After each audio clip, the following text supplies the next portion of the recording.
बिस्मिल्लाहिर्रहमानिर्रहीम। स्टूडेंट्स, आज हम एक्सरसाइज 1.3 जो है वो स्टार्ट करेंगे। 1.3 में हम ट्रिग्नोमेट्रिक फंक्शंस की लिमिट निकालना सीखेंगे। तो सबसे पहले बेटा हम ट्रिग्नोमेट्रिक फंक्शंस के बारे में पढ़ते हैं।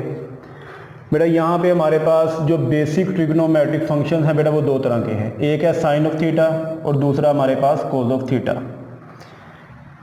अब सबसे पहले हम ये देखते हैं कि साइन थीटा और कोस थीटा जो है ये कहाँ से निकले हैं। ठीक है बेटा, हमारे पास एक है राइट एंगल ट्राइंगल है। राइट एंगल ट्राइंगल ऐसी ट्राइंगल को बोलते हैं जिसका एक एंगल जो है वो 90 डिग्री का होता है। ठीक है, और बेटा ए पॉइंट पे बनने वाला एंगल जो है वो मैं लेट सपोज कर लेता हूँ कि थीटा है। ठीक है ना, और थीटा के सामने वाली साइड जो होती है उसे बोलते हैं परपेंडिकुलर, और 90 के सामने वाली साइड को बेटा बोलते हैं हाइपोटेनियस यानी वतर। ठीक हो गया, और जो ये साइड है जिसके साथ थीटा भी आ रहा है और 90 डिग्री का एंगल भी आ रहा है बेटा, इस साइड को बोलते हैं बेस। ठीक है, अब हमारे पास जो साइन और कोस जो है ना ये फंक्शन ट्रिग्नोमेट्रिक बेटा ये रेशोज होती हैं। किसकी रेशोज हैं? अब ये देखें, अगर मैं परपेंडिकुलर साइड की, ये साइड है ना परपेंडिकुलर साइड की अगर मैं बेटा रेशो लूँ किससे? हाइपोटेनियस से, वतर से, तो ये बराबर होता है किसके? साइन ऑफ थीटा, यानी जो एंगल यहाँ पे यूज़ हो रहा है साइन में वो एंगल आ जाएगा। अब हमारे पास हमने ये देखना है कि कोस जो है ये किस किस की रेशो है। अब ये देखें, अगर बेटा मैं बेस साइड की रेशो लूँ हाइपोटेनियस से तो ये हमारे पास आता है कोस ऑफ थीटा के बराबर। थीटा का यहाँ पे बेटा जो एंगल हमने यहाँ पे यूज़ किया है। बेसिकली साइन थीटा और कोस थीटा जो है ये हमारे पास राइट एंगल ट्राइंगल की साइड्स की क्या हैं? रेशोज हैं। और वो कौन कौन सी साइड्स हैं बेटा? परपेंडिकुलर की अगर रेशो हाइपोटेनियस से लेता हूँ तो मुझे साइन फंक्शन मिलता है। इसी तरह अगर मैं बेस की रेशो हाइपोटेनियस से लेता हूँ तो मुझे यहाँ से कोस फंक्शन मिलता है बेटा। इसलिए बेसिक ट्रिग्नोमेट्रिक फंक्शन जो है ना वो हमारे पास ये दो तरह के हैं, एक साइन थीटा और दूसरा कोस थीटा। इसके अलावा ये जो बाकी ट्रिग्नोमेट्रिक फंक्शन है ना ये जो है टैन थीटा, कोसेकन थीटा, सीकन थीटा और कॉट थीटा, ये बेटा चारों ट्रिग्नोमेट्रिक फंक्शन जो हैं ये साइन और कोस की मदद से बनाए गए हैं। कुल ट्रिग्नोमेट्रिक फंक्शन जो है ना वो बेटा 6 तरह के हैं। उन 6 में से 2 जो हैं वो बेसिक ट्रिग्नोमेट्रिक फंक्शंस हैं और जो बाकी 4 हैं वो बेटा इन साइन और कोस जो हैं बेसिक ट्रिग्नोमेट्रिक फंक्शंस इनकी मदद से बनाए गए हैं। देखें, अब टैन थीटा जो है ये बेटा साइन और कोस की मदद से बना है, यानी कि साइन की रेशियो अगर मैं कोस से लेता हूँ तो बेटा मुझे टैन फंक्शन मिलता है।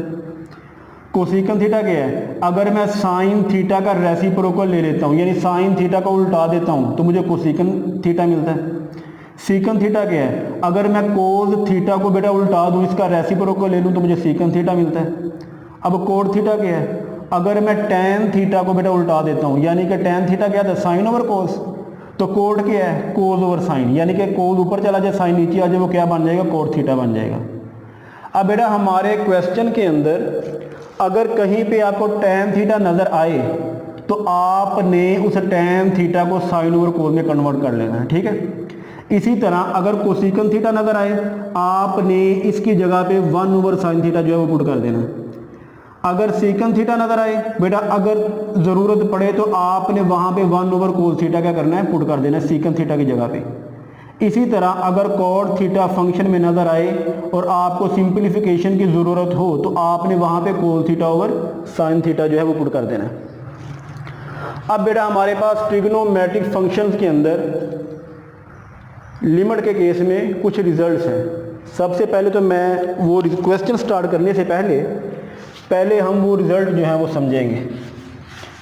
तो बात याद रखिए यहाँ पे कि जो ट्रिग्नोमेट्रिक फंक्शन के मैं आपको रिज़ल्ट बताने लगा हूँ बेटा, यानी कि ये थ्योरम के रिज़ल्ट हैं। हमारे पास एक थ्योरम होगा, limit x approaches to 0 sine x, अब यहाँ पे देखें ना, इस थीटा की जगह पे क्या आ गया है, एक्स आ गया। अब बेटा ये थीटा एंगल है, एंगल यहाँ पे थीटा जो है ये वेरी कर सकता है, चेंज हो सकता है, ठीक है ना, ये फिक्स नहीं है कि थीटा ही रहेगा। यहाँ पे आप इसकी जगह बेटा अल्फा भी लिख सकते हो, बीटा, गैमा, ठीक है ना, ए बी सी, जो मर्जी आप लिखें यहाँ पे, ठीक है ना। यानी कि आपने थीटा को फिक्स नहीं कर देना, बल्कि थीटा एंगल है, एंगल आपको पता है कि वेरी कर सकता है, यानी चेंज हो सकता है। तो मैं यहाँ पे अब थीटा की जगह पे क्या लिख रहा हूँ, एक्स लिख रहा हूँ, डिवाइडेड बाय एक्स। समझ आ गई है बेटा। ये थ्योरम में रिजल्ट है कि ये 1 के बराबर होता है। अब हमारे पास जो क्वेश्चन होंगे ना बेटा, वहाँ पे हमने थ्योरम को प्रूव नहीं करना होता, ठीक है। हमने इस रिजल्ट को समझना है कि 1 आया किस तरह। यहाँ पे देखें, मैंने प्रीवियस लेक्चर्स में भी बताया कि हमारे पास कुछ ऐसे रिजल्ट्स जो आते हैं ना, हम वहाँ पे बेटा ऑब्जर्वेशंस को फॉलो करते हैं, यानी कि कोई रूल्स नहीं होते, अथेंटिक रूल्स नहीं होते वहाँ पे, लेकिन वहाँ पे हम ऑब्जर्वेशंस को बेटा फॉलो कर रहे होते हैं, ठीक है ना। अब यहाँ पे देखें, ऑब्जर्व करें यहाँ पे कि जो बेटा limit x approaches to 0 sine x over x, इसका रिजल्ट 1 के बराबर है, ठीक है। अब हमें किस तरह पता चला करेगा कि हर क्वेश्चन के अंदर हम किस तरह ऑब्जर्व करेंगे, वो देखिएगा बेटा। जो साइन के एंगल में नंबर आया है, एंगल में क्या आ रहा है, एक्स आ रहा है। पहली कंडीशन इस थ्योरम की ये है कि जो साइन के एंगल में नंबर आया है वही नंबर डिनोमिनेटर में आना चाहिए। फर्स्ट कंडीशन इस थ्योरम की ये है, ठीक है ना। दूसरी कंडीशन ये है कि आपने इस फंक्शन में लिमिट पुट करनी है। अगर तो लिमिट पुट करने पर बेटा साइन 0 ओवर 0 वाली फॉर्म बन जाए, तो फिर ऐसे फंक्शन की जो लिमिट होगी ना वो 1 के बराबर हुआ करेगी, यानी कि हम डायरेक्ट 1 पुट किया करेंगे वहाँ पे। समझ लगे मेरी बात की। अब देखें, limit x approaches to infinite sine 1 over x divided by 1 over x। मैंने क्या बताया कि सबसे पहले अगर इस तरह का हमारे पास रिलेशन आता है, साइन आ गया है यानी कि डिनोमिनेटर में कोई वेरिएबल आ गया है, इस तरह का बेटा अगर फॉर्म बन रही होगी ना, तो आपने सबसे पहले ये चेक करना है कि जो नंबर साइन के एंगल में आया है क्या वही नंबर डिनोमिनेटर में आ रहा है। साइन के एंगल में क्या आ रहा है, 1 ओवर एक्स, तो डिनोमिनेटर में भी क्या आ रहा है, वही नंबर आ रहा है 1 ओवर एक्स। पहली कंडीशन पूरी हो गई। दूसरी कंडीशन ये है कि आपने इस सारे फंक्शन में जो हमें दिया गया है आपने लिमिट पुट करनी है। अगर लिमिट पुट करने पर बेटा साइन 0 ओवर 0 की फॉर्म बनेगी ना, तो फिर ऐसी कंडीशन में इस फंक्शन की जो लिमिट होगी ना वो 1 के बराबर हुआ करेगी। पहली कंडीशन तो पूरी हो रही है कि जो साइन के एंगल में नंबर आए वही नंबर डिनोमिनेटर में आ रहा है। दूसरी कंडीशन है कि आपने इस फंक्शन में लिमिट पुट करें। तो बेटा ये देखें, साइन 1 ओवर इन्फिनिट, तो 1 ओवर इन्फिनिट किसके बराबर होता है, 0 के। इसका मतलब है ऊपर में साइन 0 बन गया ना। तो यहाँ पे 1 ओवर इन्फिनिट किसके बराबर है, 0 के। देखें साइन 0 ओवर 0 फॉर्म बन गई। इसका मतलब क्या हुआ, ये सारा रिजल्ट जो है ये सारा ये किसके बराबर है बेटा, ये 1 के बराबर है। समझ आ गई बेटा। लिमिट के हर थ्योरम में 2 कंडीशन हुआ करेंगी। फर्स्ट कंडीशन ये है, यहाँ पे ट्रिग्नोमेट्री के अंदर फर्स्ट कंडीशन ये है कि जो नंबर साइन के एंगल में आया है वो ही नंबर मेरा डिनोमिनेटर में आना चाहिए, फर्स्ट कंडीशन। सेकंड कंडीशन ये है कि आपने फिर लिमिट पुट करनी है फंक्शन में। अगर लिमिट पुट करने पर साइन 0 ओवर 0 वाली फॉर्म बने, ठीक है ना, तो फिर आपने ऐसे फंक्शन की लिमिट जो है ना वो 1 के बराबर पुट कर देनी करनी। इसके अलावा देखें, ज़रूरी तो नहीं है कि यहाँ पे बेटा इन्फिनिटी आए या 0 ही आए। अब देखें एक रिजल्ट में limit x approaches to pi sine pi minus x divided by pi minus x. अब यहाँ पे देखें, आपने सिर्फ रिजल्ट याद रखना है। किस तरह, जो नंबर साइन के एंगल में आया है वही नंबर क्या डिनोमिनेटर में आ रहा है। फर्स्ट कंडीशन पूरी हो गई। सेकंड कंडीशन है कि आप इस फंक्शन में लिमिट पुट करें। एक्स अप्रोचेस टू पाई का मतलब है फंक्शन में जहाँ जहाँ एक्स है वहाँ क्या पुट करना पाई। इधर पाई है, अगर पाई में से पाई माइनस करो तो क्या आता है बेटा 0, ऊपर में क्या बन गया साइन 0। डिनोमिनेटर में देखें पाई में से बेटा x माइनस करना है तो x की जगह क्या आ रहा है पाई, तो पाई माइनस पाई क्या होता है 0, साइन 0 और 0 वाली फॉर्म बन गई। इसका मतलब है इसका आंसर भी क्या होगा 1 के बराबर। समझ आ गई मेरी बात की। अब हम बेटा ये जो क्वेश्चन है वो स्टार्ट करते हैं।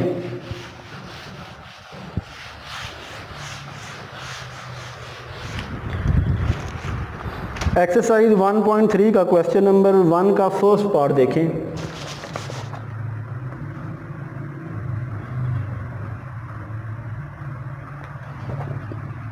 Limit theta approaches to 0 sine 7 theta divided by, ये बेटा एंगल है 7 theta theta.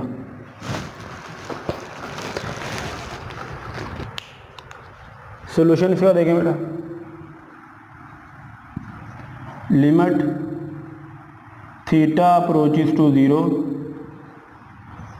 Sign 7 theta divided by theta. बेटा ये देखें कि जो नंबर साइन के एंगल में आया है क्या वो ही नंबर डिनोमिनेटर में आ रहा है, नहीं आ रहा। साइन के एंगल में क्या है 7 थीटा, डिनोमिनेटर में क्या है थीटा। तो यहाँ पे अब लिमिट का जो थ्योरम जो हमें बताया पहले वो नहीं लगेगा। तो उस थ्योरम को बेटा लगाने के लिए क्या करेंगे, हम डिनोमिनेटर में बेटा 7 थीटा बनाएंगे। किस तरह 7 कांस्टेंट नंबर है, तो बेटा हम कांस्टेंट नंबर से इस फंक्शन को क्या करेंगे मल्टीप्लाई भी करवाएंगे और डिवाइड भी करवाएंगे। अब देखिए जरा, लिमिट थीटा अप्रोचेस टू 0 7/7, ठीक हो गया। 7 से कटेगा तो बेटा हमारे पास फिर यही फंक्शन बनेगा। देखें साइन 7 थीटा ओवर थीटा। समझ आ गई मेरी बात की, यानी कि 7 को 7 से कटिंग करेंगे फिर बेटा यही नंबर जो है ऊपर वाला नंबर बन जाएगा। अब ये देखें लिमिट थीटा अप्रोचेस टू 0, तो ये बेटा बनेगा हमारे पास 7 साइन 7 थीटा डिवाइडेड बाय 7 जो है डिनोमिनेटर में थीटा और 7 आपस में मल्टीप्लाई होंगे तो ये क्या बन जाएगा 7 थीटा बन जाएगा। बेटा लिमिट के प्रॉपर्टीज में हमने पढ़ा कि जो कांस्टेंट नंबर होता है, जो अकेला कांस्टेंट नंबर पड़ा होता है वो लिमिट से क्या होता है पहले आ जाता है, ठीक है। ये जब आपको लिमिट का टॉपिक स्टार्ट करवाया था वहाँ पे लिमिट की जो प्रॉपर्टीज थी वहाँ पे ये बात लिखी गई थी। अब ये देखें, ये जो बेटा 7 है ना, लिमिट ले किसकी रहे हैं थीटा की, थीटा वेरिएबल है तो ये 7 के यहाँ पे कांस्टेंट है, तो 7 जो है बेटा लिमिट से क्या होगा पहले आ जाएगा। ये बनेगा 7 limit theta approaches to 0 sine 7 theta over 7 theta. अब बेटा यहाँ पे देखिए जो नंबर बेटा साइन के एंगल में आया है 7 थीटा, क्या वो ही नंबर डिनोमिनेटर में आ रहा है बटे के नीचे आ रहा है। फर्स्ट कंडीशन तो पूरी हो गई। सेकंड कंडीशन यहाँ पे ये है कि आपने इस सारे फंक्शन में बेटा क्या पुट करना है लिमिट पुट करनी है। तो क्या लिमिट पुट करने पर 0/0 फॉर्म बनती है वो देखते हैं। अब थीटा अप्रोचेस टू 0 का मतलब है फंक्शन में जहाँ जहाँ थीटा है वहाँ क्या पुट करना 0। तो बेटा यहाँ पे अगर 0 पुट करूँगा थीटा की जगह पे 0 7 से मल्टीप्लाई होगा तो क्या करेगा 0, तो साइन 0 बन गई बटे के ऊपर में। ये रफ में आपने कर लेना डिवाइडेड बाय थीटा की जगह पे 0 आएगा, 0 7 से मल्टीप्लाई होगा तो क्या आएगा 0, साइन 0/0 वाली फॉर्म बन रही है। तो इसका मतलब ये हुआ कि हमारे पास इस सारे नंबर का जो आंसर है ना वो किसके बराबर है 1 के बराबर है। समझ लगे मेरी बात की। इसे आपने यहाँ से रीड कर देना करना बाद में, बिकॉज यहाँ पे लिख भी सकते हो ना लिखो आपको याद है तब भी ठीक है। Limit x approaches to 0 sine x over x is equal to 1 के बराबर है।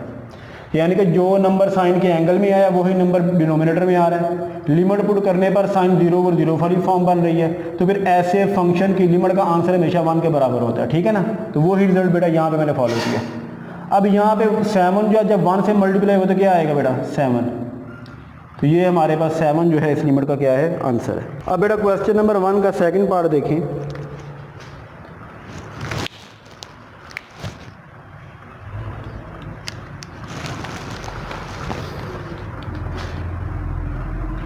Limit x approaches to 0 sine square x divided by x cube. यहां पे सबसे पहले तो ये बात समझिए बेटा, अगर हमारे पास ट्रिग्नोमेट्रिक फंक्शन पे बेटा स्क्वायर आ जाए ना, अब ये जो बेटा साइन पे स्क्वायर आया, एक्स पे स्क्वायर नहीं है। देखिए ज़रा दोबारा लिखता हूँ, साइन स्क्वायर एक्स। अब ये बेटा फंक्शन पे स्क्वायर आया, एंगल पे स्क्वायर नहीं आया। तो अगर तो फंक्शन पे स्क्वायर आ जाए ना तो बेटा वो जो है हमारे पास होल पे स्क्वायर चला जाता है। समझ आ गई मेरी बात की। इसी तरह अगर हमारे पास बेटा फंक्शन पे स्क्वायर नहीं आ रहा बल्कि एंगल पे स्क्वायर आ रहा है, ये एंगल पे स्क्वायर आया ना, एक्स पे स्क्वायर आया, तो बेटा एंगल पे स्क्वायर जो होता है ना वो कभी भी होल पे स्क्वायर नहीं जाता। ये बात याद रखनी है आपने। अगर तो ट्रिग्नोमेट्रिक फंक्शन पे स्क्वायर आ गया है तो बेटा वो होल पे स्क्वायर लिखा जा सकता है, चाहे इस तरह लिख लो चाहे इस तरह लिख लो, कोई फर्क नहीं पड़ता। लेकिन अगर एंगल पे स्क्वायर आया है तो एंगल पे स्क्वायर जो है वो पूरे ट्रिग्नोमेट्रिक फंक्शन पे स्क्वायर के बराबर नहीं होता। बेटा ये रिजल्ट आपने याद रखना है यहाँ पे। अब यहाँ पे देखें बेटा, यहाँ पे साइन स्क्वायर एक्स है, साइन पे स्क्वायर आया तो साइन का स्क्वायर बेटा होल स्क्वायर बन जाता है, ठीक है ना। अब ये देखिएगा सॉल्यूशन देखें इसका, लिमिट x अप्रोचेस टू 0, ये आएगा बेटा हमारे पास साइन, चलिए पहले मैं फंक्शन वैसे ही लिखता हूँ, square x over x cube. अब देखें limit x approaches to 0, sine square x है तो साइन पे स्क्वायर आया है तो साइन का स्क्वायर बेटा होल पे स्क्वायर चला जाता है। यानी कि ट्रिग्नोमेट्रिक फंक्शन पे अगर स्क्वायर आ गया है या जो भी पावर आ जाए तो बेटा वो पावर होल फंक्शन सारे पे चली जाती है। तो ये आएगी क्या, साइन ऑफ एक्स का स्क्वायर। समझ आ गई मेरी बात की, डिवाइडेड बाय ये क्या आ गया एक्स क्यूब। यहाँ पे अगर रीज़न लिखना हो तो लिख सकते हो, क्या रीज़न है यहाँ पे, ये किस तरह मैंने किया है कि साइन स्क्वायर एक्स ये बराबर होता है साइन ऑफ एक्स का होल स्क्वायर पे। अच्छा जी, अब बेटा ऊपर में क्या है स्क्वायर है, अब मैं इस x को भी इस तरह लिख सकता हूँ, एक्स क्यूब को, limit x approaches to 0 sine x whole square divided by x square dot x cube लिखा जा सकता है, x square dot x. Basis से में बेटा पावर्स ऐड होंगे फिर एक्स क्यूब बन जाएगा। समझ आ गई मेरी बात की।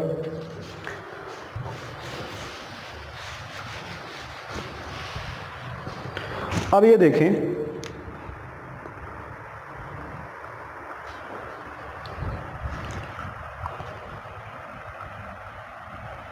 लिमिट x अप्रोचेस टू 0, ये बेटा आएगा sine x whole square divided by x square dot 1 over x। क्या इस नंबर को इस तरह लिखा जा सकता है, sine of x whole square divided by x square. बेटा ये नंबर मैंने अलग कर दिया और ये 1 ओवर x जो है वो मैंने अलग कर दिया वहाँ। अब ये देखिए हमने तो बेटा ये भी पढ़ा हुआ है, अगर हमारे पास दो नंबर मल्टीप्लाई हों उन पे लिमिट आ जाए तो मल्टीप्लाई होने वाले नंबर के साथ लिमिट क्या होती है बेटा, अलग अलग की जा सकती है। आप फर्स्ट फंक्शन के साथ लिमिट को अलग करें, ये आएगा बेटा sine x whole square divided by x square dot limit x approaches to 0 1 over x. समझ आ गई? अब बेटा यहाँ पे देखें लिमिट एक्स अप्रोचेस टू 0, दो नंबर डिवाइड हो रहे हैं, अलग अलग पे स्क्वायर आ गया, तो क्या इस अलग अलग पे स्क्वायर जो है इसे इकट्ठा किया जा सकता है? इस तरह किया जा सकता है। समझ लग गई ना? अगर दो नंबर डिवाइड हो रहे हैं उन पे होल स्क्वायर आ गया तो ऊपर वाले के साथ अलग किया जा सकता है, नीचे वाले के साथ अलग किया जा सकता है। इसी तरह अगर अलग अलग स्क्वायर आ गया डिवाइड होने वाले नंबर पे तो उन्हें इकट्ठा भी किया जा सकता है। ठीक है ना? ये बेटा आ जाएगा limit x approaches to 0 1 over x. अब बेटा ये देखिए लिमिट की प्रॉपर्टी में पढ़ा कि अगर हमारे पास किसी फंक्शन की होल पावर कांस्टेंट आए तो बेटा कांस्टेंट पावर हो तो लिमिट जो है उस पावर के अंदर शिफ्ट की जा सकती है। ये क्या होगा? Limit x approaches to 0 sine x over x whole पे स्क्वायर आ जाएगा dot limit x approaches to 0 1 over x आ गया। अब बेटा यहाँ पे देखें, ये रिजल्ट देखें, जो नंबर साइन के एंगल में आया है एक्स आया है, वही नंबर क्या आ रहा है? डिनोमिनेटर में आ रहा है। फर्स्ट कंडीशन पूरी हो गई। सेकंड कंडीशन है कि आप इस फंक्शन में लिमिट पुट करें। लिमिट पुट करने पर क्या साइन 0 ओवर 0 फॉर्म बनती है? देखिए एक्स की यहाँ पे 0 पुट करना, ये आएगा साइन 0 ओवर 0। इसका मतलब है इस सारे रिजल्ट का क्या आंसर आ रहा है? 1। ये बेटा 1 पे स्क्वायर आ जाएगा। समझ आ गई ना मेरी बात की? तो यहाँ पे अब लिमिट पुट करें, ये आएगा 1 ओवर 0। अब मुझे ये बताएं कि 1 ओवर 0 किसके बराबर होता है? ये 1 का स्क्वायर क्या होता है? 1 मल्टीप्लाई 1 ओवर 0 क्या होता है? इन्फिनिट। तो बेटा 1 को इन्फिनिट से मल्टीप्लाई करेंगे आएगा इन्फिनिट। तो इन्फिनिट जो है इस लिमिट का आंसर है।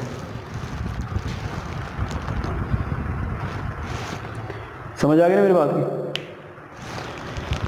अब इसका हम क्वेश्चन का पार्ट 3 जो है वो करते हैं। अब इस क्वेश्चन का देखें बेटा part number 3।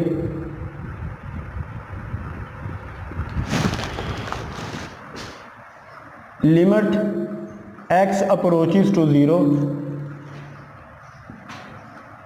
tan x divided by x। ठीक है ना? ये बेटा tan जो है ना, x जो है ये बेटा एंगल है tan का। ठीक है? इसके भी ब्रैकेट लगा लो तब भी ठीक है, ना लगाओ तब भी ठीक है। मैंने अभी बताया था स्टार्ट में कि अगर फंक्शन में हमारे पास बेटा tan आ जाए ना तो हम उसे साइन ओवर कोस में क्या करेंगे? कन्वर्ट कर लिया करेंगे। क्यों? क्योंकि हमारा बेटा ज़्यादातर नॉलेज जो है वो साइन और कोस में है। ठीक है ना? हमने ट्रिग्नोमेट्रिक फंक्शन में साइन और कोस के जो फार्मूलाज हैं वो ज़्यादा पढ़े हैं। इसलिए अगर tan आ जाए, कोट आ जाए, सीकन आ जाए, कोसीकन आ जाए फंक्शन में, बेटा सबसे पहले स्टेप में हम उन्हें साइन और कोस में क्या करेंगे? कन्वर्ट कर लिया करेंगे। सोल्यूशन इसका देखेंगे, लिमिट x अप्रोचेस टू 0, बेटा tan x की जगह पे क्या आएगा? Sine x over cos of x divided by x बेटा एज इट इज रहेगा नीचे वाला। क्यों? कि tan थीटा x के बराबर है sine theta over cos theta. इस थीटा की जगह पे यहाँ पे क्या यूज हो रहा है बेटा? x। तो फिर वो साइन x ओवर कोस x आ जाएगा। समझ लगी ना मेरी बात की? अब बेटा ये देखें, लिमिट x अप्रोचेस टू 0। अब यहाँ पे मैं स्टेप एक डायरेक्ट करूँगा, लेकिन मैं पहले अलग समझा देता हूँ आपको कि sine x over cos of x divided by क्या? x है। इसके डिवीजन बेटा 1 पड़ा हुआ है यहाँ पे। ठीक है? तो इसे इस तरह लिखा जा सकता है, साइन x ओवर कोस x, ये जो डिवीजन का साइन है इसे यहाँ पे डिवाइड x ओवर 1। तो ये आएगा बेटा sine x over cos of x, division को मल्टीप्लिकेशन में कन्वर्ट करेंगे तो ये साइड इसका रेसिप्रोकल ले लिया जाएगा, ये आएगा 1 ओवर x। तो ये नंबर क्या बना? Sine x over x cos of x। समझ आ गई मेरी बात की?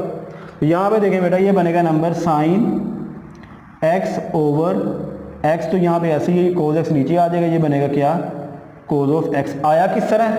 इस यानी कि ये मैंने अलग से आपको कर दिए, ये अलग इस तरह किया बेटा, इस सारे यानी कि जो हमने प्रोसेस किया है ना, यहाँ पे बेटा इसकी ज़रूरत नहीं होती, ठीक है ना।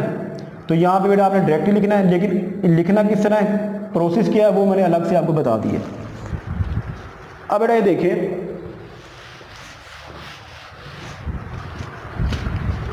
हमने तो असल में देखे साइन एक्स आ रहा है ऊपर में, तो जो साइन के एंगल में नंबर है बेटा वो नंबर भी यहाँ पे आ रहा है। हम क्या करेंगे, हम इस नंबर को ना, ये जो नंबर आ रहा है हमारे पास ये वाला, इसे अलग कर लेंगे, ठीक है ना।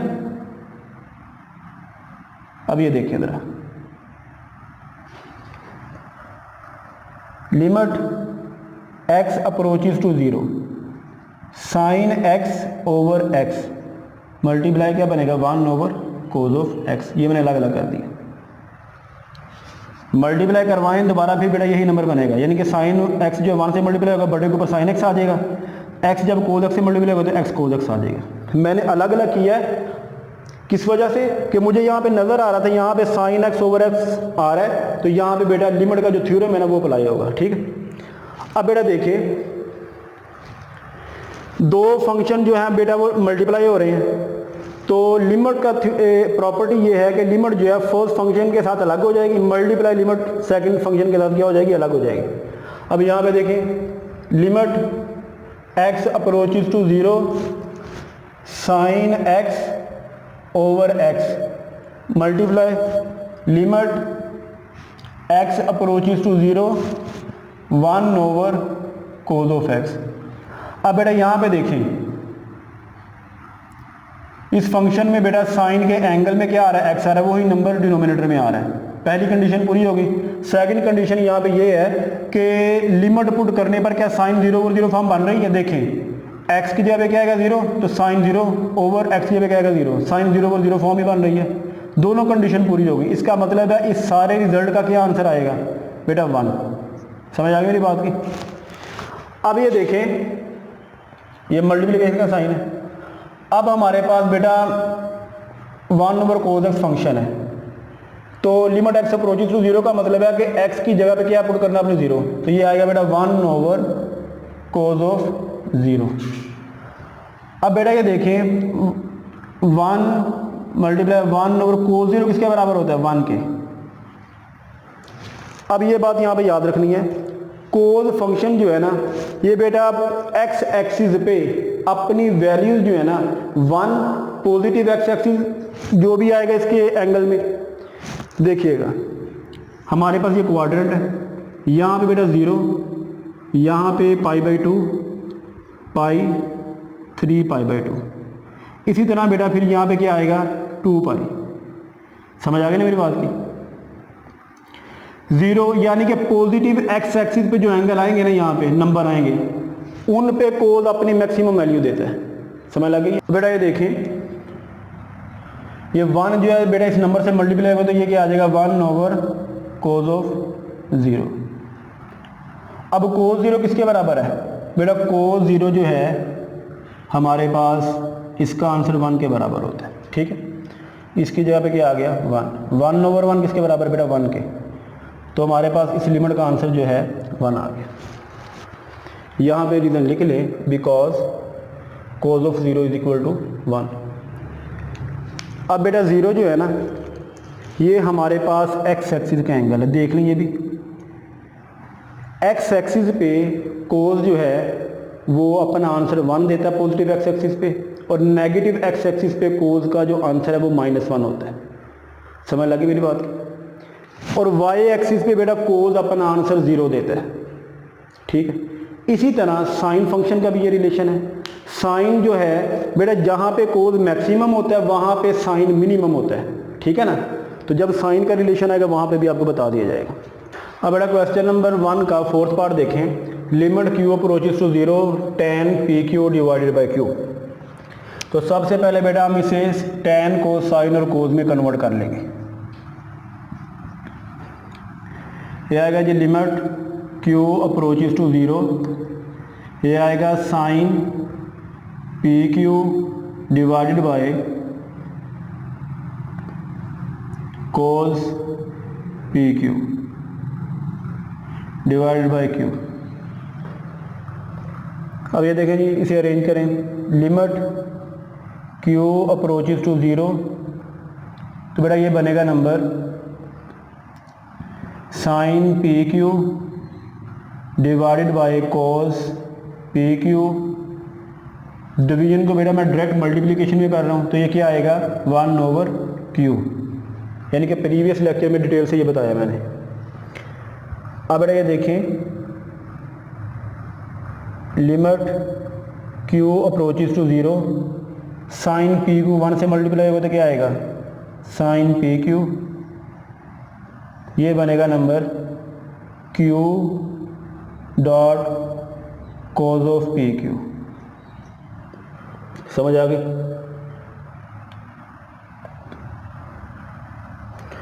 अब बेटा ये देखें कि sine P Q over Q, ठीक है ना, ये हमारे पास अभी रिजल्ट बना तो नहीं है लेकिन बनने के करीब तरीन है। यहाँ पे हमारे पास जो नंबर साइन के एंगल में आया है वही नंबर बटे के नीचे बन रहा है, बना नहीं है अभी।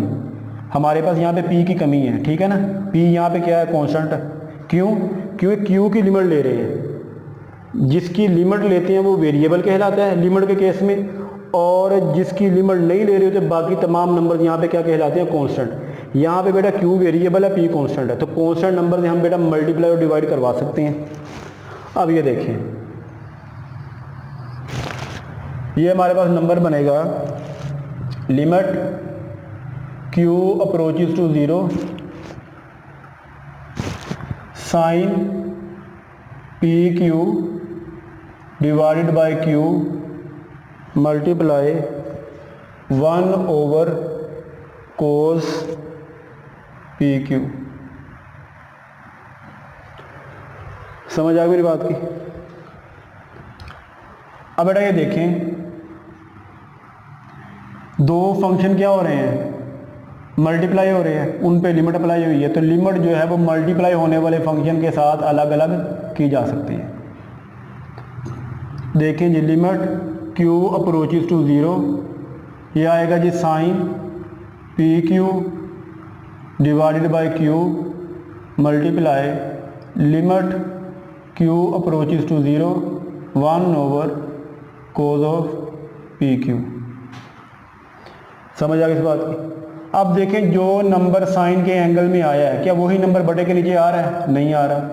साइन के एंगल में तो पी क्यू है, बटे में तो क्यू पड़ा हुआ है अकेला। किस चीज़ की कमी है? पी की। तो पी यहाँ पे क्या है? कांस्टेंट है। क्यों? क्यू की लिमिट ले रहे हैं। लिमिट के केस में आपको बताया था कि जिस नंबर की लिमिट लेते हैं ना वो नंबर वेरिएबल कहलाता है, बाकी तमाम नंबर क्या कहलाते हैं? कांस्टेंट। तो यहाँ पे बेटा हमारे पास पी कांस्टेंट नंबर है, और कांस्टेंट नंबर से बेटा हम मल्टीप्लाई और डिवाइड करवा सकते हैं। अब ये देखिए, लिमिट q अप्रोचेस टू 0, तो यहाँ पे बेटा p की कमी है, p को मैं खुद शामिल करवा रहा हूँ, यानी कि लिख भी रहा हूँ न्यूमिनेटर में और डिनोमिनेटर में भी लिख रहा हूँ, ताकि कैंसिल होकर फिर वही नंबर बनेगा। यह आएगा जी sine P Q divided by q multiply. अब ये क्या है? q अप्रोचेस टू 0 का मतलब है फंक्शन में जहाँ जहाँ q आया वहाँ क्या पुट करना 0, तो ये आएगा बेटा 1 इस q की जगह पे 0 आएगा, 0 p से मल्टीप्लाई होता है क्या करेगा? 0 cos 0 बन गया। cos 0 किसके बराबर होता है? 1 के बराबर होता है कि x एक्सिस की पॉजिटिव साइड पे cos का आंसर क्या होता है? 1, ठीक है ना। तो ये यहाँ पे रीजन लिख भी सकते हो आप, because cos of 0 is equal to 1, ठीक है ना।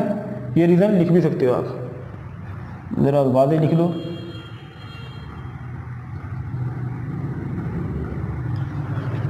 अब बेटा यहाँ पे देखें, limit q approaches to 0 p sine P Q divided by, ये p डिनोमिनेटर में और q डिनोमिनेटर मल्टीप्लाई होते हैं, p बन जाएगा। अब ये p हमारे पास है क्या? ये तो कांस्टेंट नंबर है, तो लिमिट के केस में बेटा कांस्टेंट जो होता है वो लिमिट से क्या होता है? पहले आ जाता है। तो ये आ जाएगा p लिमिट, तो यहाँ पे बेटा 1/1 किसके बराबर है? 1 के बराबर है, ठीक है ना। q अप्रोचेस टू 0, तो यहाँ पे बेटा आ गया sine P Q divided by P Q. अब मुझे ये बताएं कि जो नंबर साइन के एंगल में आया है वही नंबर क्या डिनोमिनेटर में आ रहा है? आ रहा है। फर्स्ट कंडीशन पूरी होगी।